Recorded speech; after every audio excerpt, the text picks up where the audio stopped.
বিশ্বকবি রবীন্দ্রনাথ ঠাকুরের আফ্রিকা। উদ্ভ্রান্ত সেই আদিম যুগে স্রষ্টা যখন নিজের প্রতি অসন্তোষে নতুন সৃষ্টিকে বারবার করছিলেন বিধ্বস্ত, তার সেই অধৈর্যে ঘন ঘন মাথা নাড়ার দিনে রুদ্র সমুদ্রের বাহু প্রাচী ধরিত্রীর বুকের থেকে ছিনিয়ে নিয়ে গেল তোমাকে। আফ্রিকা, বাঁধলে তোমাকে বনস্পতির নিবিড় পাহারায় কৃপণ আলোর অন্তঃপুরে।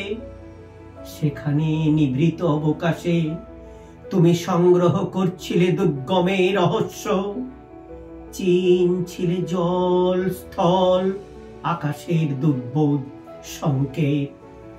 প্রকৃতির দৃষ্টি অতীত জাদু মন্ত্র জাগাচ্ছিল তোমার চেতনাতীত মনে। বিদ্রুপ করছিলে ভীষণকে বিরূপের ছদ্মবেশে, শঙ্কাকে চাচ্ছিলে আর মানাতে।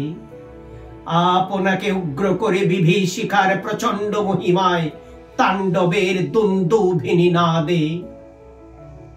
হায় ছায়াবৃতা, কালো ঘুমটার নিচে অপরিচিত ছিল তোমার মানব রূপ। উপেক্ষার আবিল দৃষ্টিতে এলো ওরা লোহার হাত কড়ি নিয়ে, নখ যাদের তীক্ষ্ণ তোমার নেকড়ের চেয়ে।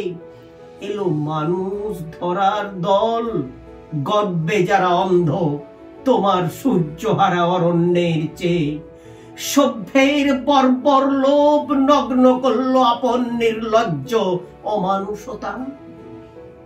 তোমার ভাষাহীন ক্রন্দনে বাষ্পাকুল অরণ্য পথে পঙ্কিল হলো ধুলি তোমার রক্তে অশ্রুতে মিশে।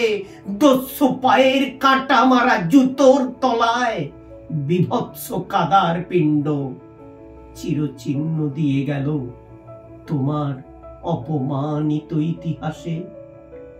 সমুদ্র পারে সেই মুহূর্তেই তাদের পাড়ায় পাড়ায় মন্দিরে বাজছিল পুজোর ঘণ্টা।